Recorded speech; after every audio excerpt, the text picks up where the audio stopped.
Halo semuanya, saya Aisyah Rizka Setiawan. Jadi di sini saya akan menjelaskan mengenai materi motivasi dan fungsi jiwa tentang kebenaran. Ya, di sini sebagai memenuhi tugas UAS dari mata kuliah Al-Quran dan Ilmu Jiwa.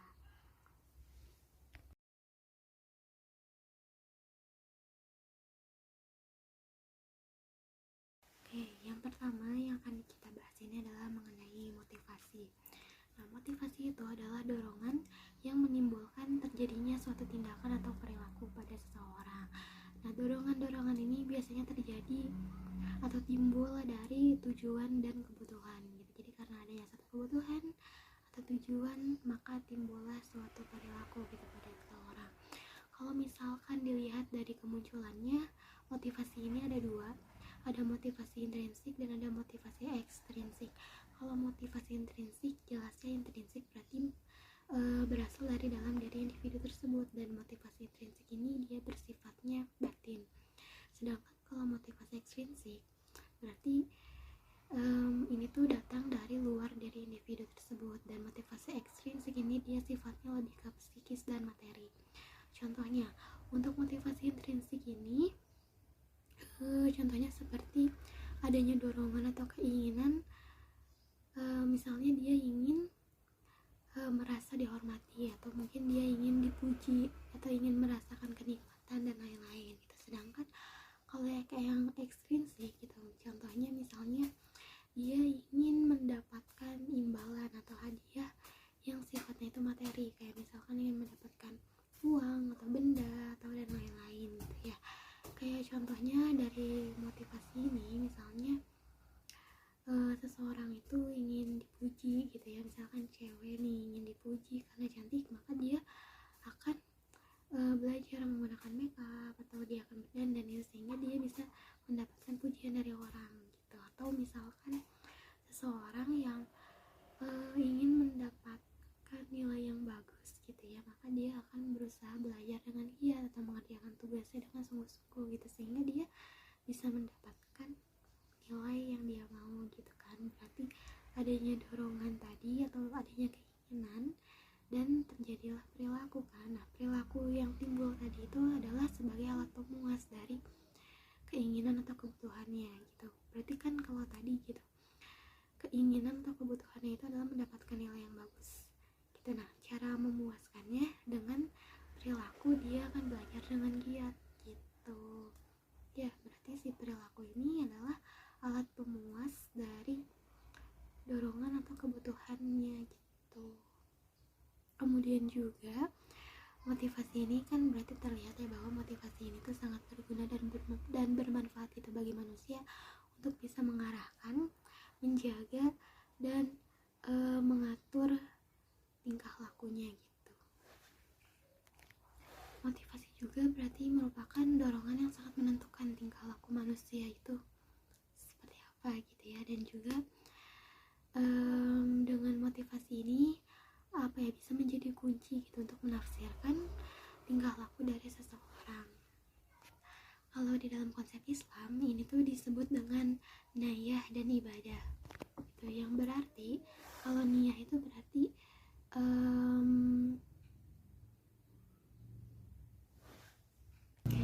niyah itu berarti pendorong utama manusia itu untuk beramal dan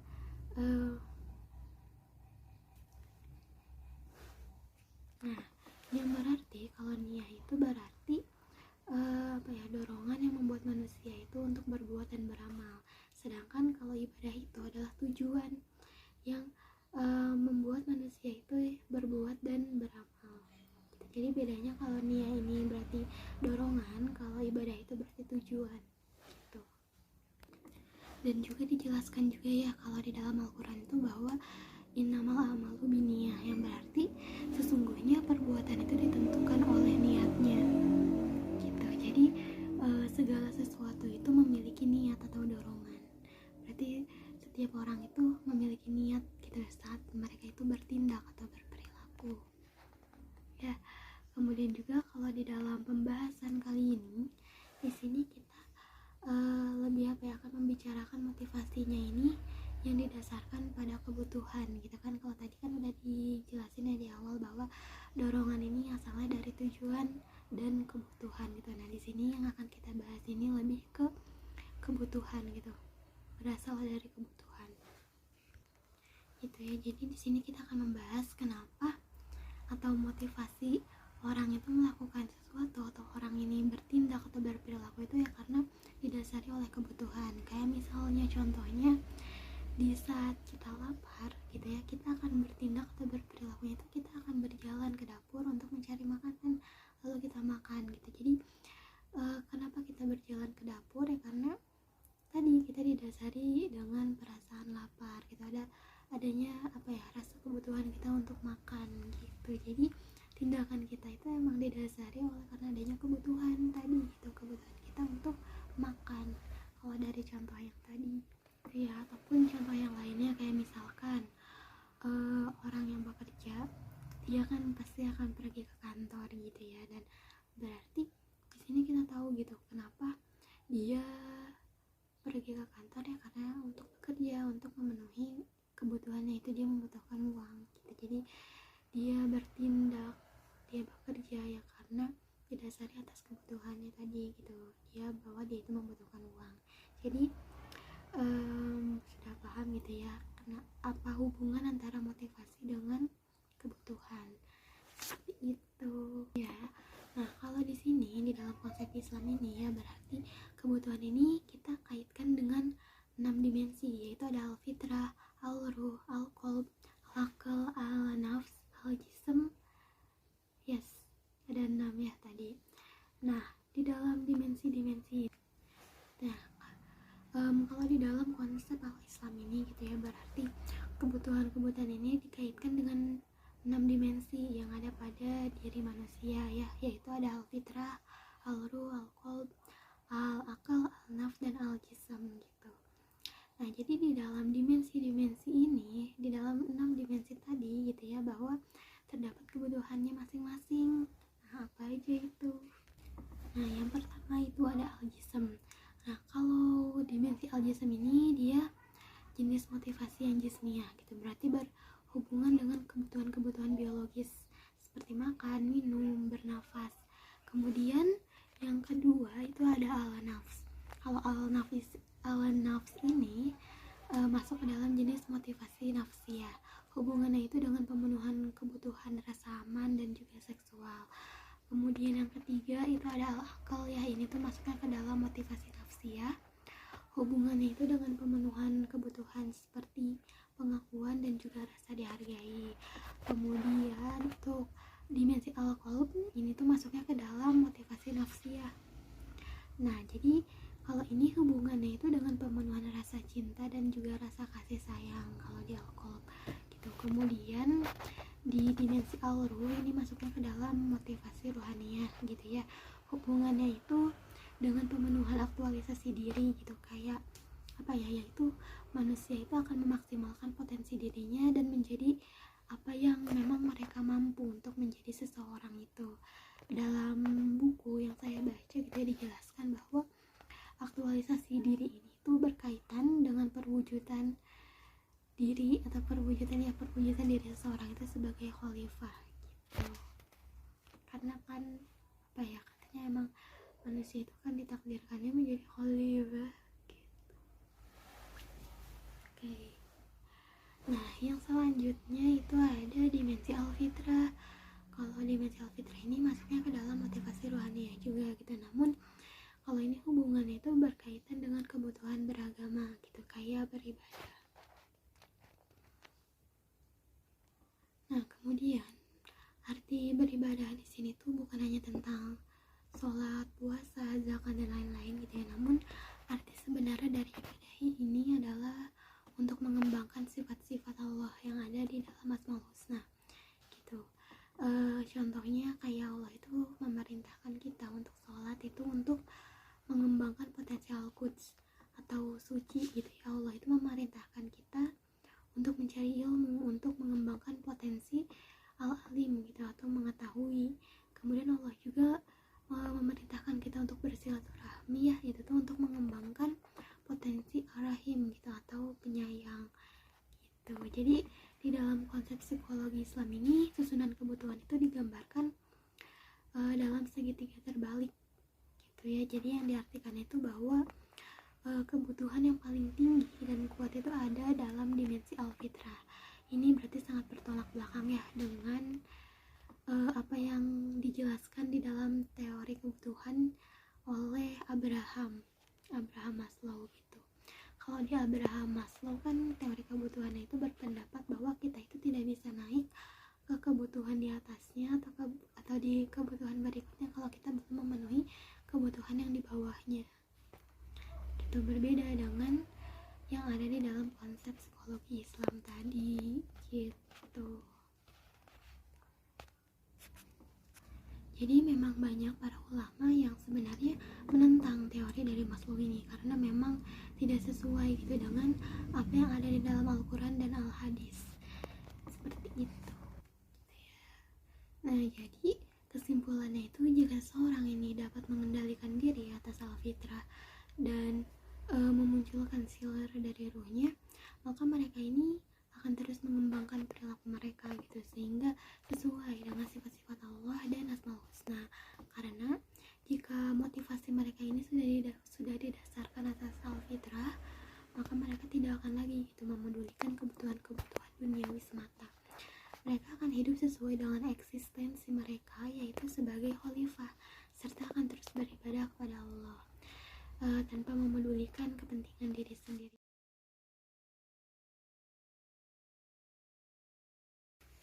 Oke, jadi fungsi psikis manusia kalau di dalam psikologi itu ada 3. Ada fungsi kognitif, fungsi afeksi, dan juga fungsi psikomotorik gitu ya. Untuk yang fungsi afeksi ini dia di dalamnya sudah mencakup dari emosi dan juga konasi. Konasi itu apa ya? Semacam dorongan dan juga kemauan gitu ya yang ada di dalam diri manusia gitu. Nah, sedangkan di sini yang akan kita bahas itu kan dari konsep Islam ya. Dari konsep Islam pun di sini ada 3 fungsi psikis manusia itu, ada kognitif, afeksi, dan juga amalan. Nah, kenapa amalan bukannya psikomotorik gitu ya? Karena kalau psikomotorik itu dia cenderung tingkah lakunya itu mekanistik, jadi tidak didasari oleh penghayatan dan juga kesadaran gitu. Sedangkan kalau amalan ini dia lebih cenderung ke tingkah laku yang mekanistik dan juga humanistik gitu. Jadi didasari oleh penghayatan, pemikiran, dan juga kemauan gitu. Makanya di sini kita lebih menggunakannya maksudnya konsep Islam ini menggunakannya amalan gitu. Langsung aja ya. Yang pertama ini ada fungsi kognitif. Nah, fungsi kognitif ini adalah fungsi psikis manusia di bidang pemikiran, interpretasi, kecerdasan, pengetahuan, dan lain-lain gitu. Jadi fungsi-fungsi ini tuh memancar dari daya atau energi masing-masing aspek dan dimensi pada manusia gitu. Seperti ada al-akal, jismiyah, al-nafs, dan lain-lain gitu ya, dan juga ruhaniyah. Nah, kalau misalkan dari fungsi al-qalbnya, di sini tuh fungsi al-qalb itu menjaga keseimbangan rohani di dalam diri manusia gitu. Jadi dari masing-masing aspek gitu ya, masing-masing aspek dan dimensi yang ada di dalam diri manusia ini, dia ini bersifat kesadaran, kecerdasan, pengetahuan, dan juga pengenalan gitu. Jadi daya-daya inilah yang akhirnya menyebabkan si tiap psikis manusia ini mempunyai fungsi kognitif gitu. Nah, fungsi kognitif ini pun ada 3 di sini. Ada kognitif ruhaniyah, kognitif nafsiyah, dan juga kognitif jismiyah. Gitu ya. Untuk yang kognitif ruhaniyah ini, dia fungsi psikisnya ini di bidang pengenalan gitu. Jadi diperoleh melalui daya-daya psikis yang berupa pengetahuan, pemahaman, kecerdasan, kesadaran dari aspek ruhaniyah gitu. Kemudian kalau untuk yang kognitif nafsiyah ini tuh dia diperoleh melalui daya-daya dimensi yang ada pada aspek nafsiyah gitu tentunya ya. Kayak ada jadinya terbagi lagi, ada kognitif kolbiyah, akliyah, dan juga kognitif naluriyah gitu. Kemudian kita ke fungsi psikis manusia yang kedua, yaitu ada afektif gitu ya. Nah, afektif ini adalah fungsi psikis untuk menentukan sikap atas dasar pertimbangan yang bersifat menilai terhadap sesuatu gitu, kayak misalkan menilai apakah ini sesuatu yang baik atau tidak gitu. Kemudian yang ketiga itu ada fungsi amalan. Kalau fungsi amalan ini tuh berarti apa ya, menunjukkan atau menampilkan dari daya-daya psikis tadi di dalam bentuk tingkah laku atau perilaku gitu.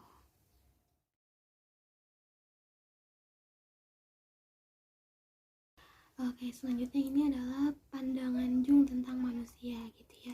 Jadi beliau ini berpandangan bahwa beliau ini menggabungkan antara teologi dengan kausalitas gitu. Teologi itu kan tujuan dan kausalitas itu adalah sebab akibat. Jadi menurut beliau tingkah laku manusia itu tidak hanya disebabkan oleh sejarah atau ras dari individu tersebut, tetapi juga disebabkan oleh tujuan dan aspirasi-aspirasi atau teologi. Jadi menurut beliau faktor-faktor masa lalu dan faktor-faktor di masa yang akan datang itu sangat berpengaruh pada manusia. Jadi tingkah laku manusia itu sangat dipengaruhi atau dibimbing baik gitu oleh masa lalu sebagai aktualitas, dan juga dibimbing baik atau dipengaruhi oleh masa yang akan datang sebagai potensialitas.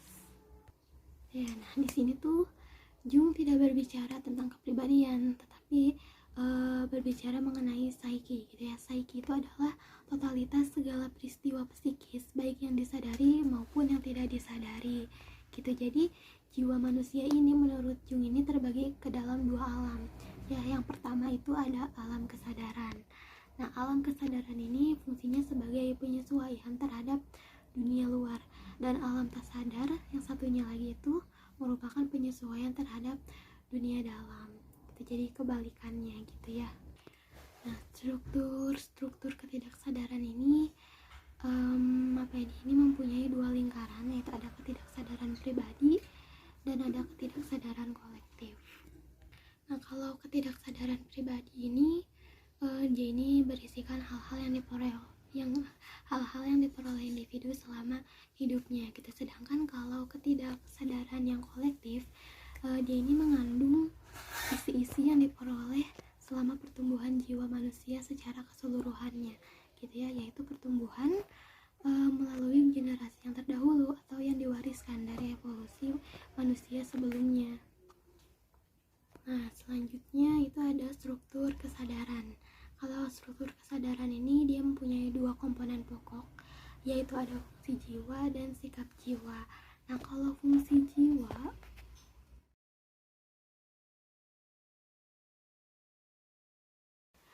lima dimensi yang ada pada diri manusia yang memiliki potensi gitu untuk bisa mencari, menemukan, dan juga menerima akan kebenaran atau ilmu pengetahuan. Itu ada 5 dimensi di dalam diri manusia ya, yaitu ada al-aql, al-jism, al-fitrah, dan juga ada al-qalb dan al-ruh gitu.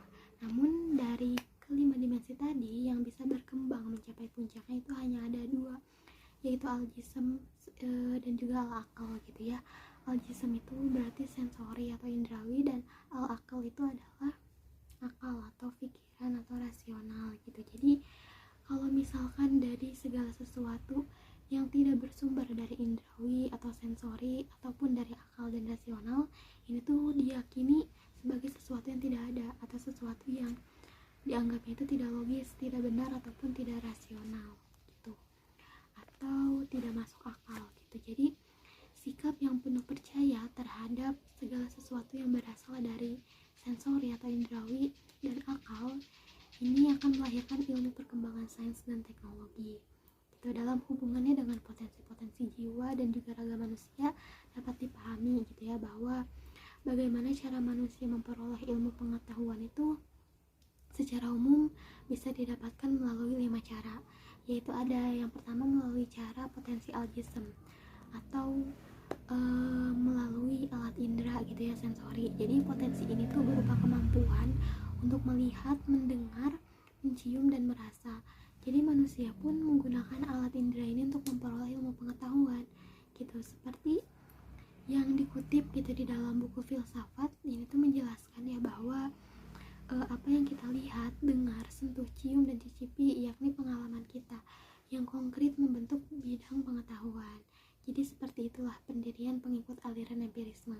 Empirisme menekan kemampuan manusia untuk mempersepsi atau pengamatan yang diterima panca indera dari lingkungan. Pengetahuan itu kita peroleh dengan membentuk ide sesuai dengan fakta yang kita amati. Gitu. Jadi pengetahuan yang diperoleh dengan cara ini, atau berarti dengan menggunakan paham empirisme ini, kemudian akan diproses melalui bantuan akal atau akan dirasionalkan gitu kan, sehingga menghasilkan ilmu pengetahuan. Jadi memperoleh pengetahuan ini berarti dengan menggunakan kekuatan atau daya-daya dari jismiyah tadi gitu. Kemudian yang kedua ini ada dengan menggunakan potensi akal atau menggunakan pemikiran rasional. Jadi potensi ini tuh digunakan untuk memperoleh pengetahuan yang sifatnya itu rasional atau disebut juga dengan paham rasional. Ya, jadi bahwa kemampuan akal ini dapat memberikan pengetahuan kepada manusia gitu, dan juga melalui cara ini atau melalui rasional atau akal ini, manusia ini dapat memperoleh pengetahuan yang logis gitu. Nah, kemudian cara yang ketiga ini adalah dengan menggunakan potensi kolb. Jadi dimensi kolb ini dia memiliki kemampuan rasional dan emosional. Jadi kecerdasan emosional ini merupakan bagian terpenting dari dalam jiwa manusia yang menentukan sukses atau menderitanya seseorang. Gitu. Jadi orang yang paling mampu mengendalikan emosi dan menahan diri adalah orang yang paling tinggi kecerdasannya gitu. Dengan potensi kolb ini, manusia ini dapat mengetahui hal-hal yang pantas dan layak untuk dilakukan atau tidak gitu. Kemudian yang keempat ini dengan menggunakan potensi al-ruh. Potensi al-ruh ini berarti berupa potensi spiritual gitu. Nah, potensi spiritual ini adalah keyakinan akan adanya Tuhan yang ditanamkan dalam diri manusia gitu. Ciri utamanya orang yang memiliki kecerdasan spiritual ini adalah adanya keinginan untuk memberikan kontribusi bagi umat manusia. Dengan mengembangkan potensi ini, biasanya manusia ini akan dapat memperoleh pengetahuan spiritual dan mistik gitu ya. Pengetahuan mistik yang dimaksud ini adalah pengetahuan yang diperoleh dengan menggunakan kemampuan dan daya pada dimensi al-ruh gitu. Nah, kemudian yang terakhir ini dengan menggunakan potensi fitrah. Dengan potensi ini, manusia akan memperoleh pengetahuan religius. Jadi pengetahuan religius ini adalah pengetahuan yang berhubungan dengan keyakinan dan agama gitu.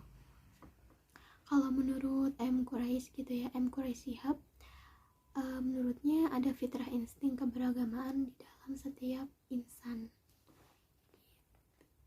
Berdasarkan itu semua dapat dijelaskan gitu ya, bahwa di dalam diri manusia ini tuh ada dimensi yang berfungsi sebagai sumber kekuatan dan daya di dalam diri manusia gitu, untuk mengetahui dan mengenal Tuhan dan agama serta tingkah laku yang baik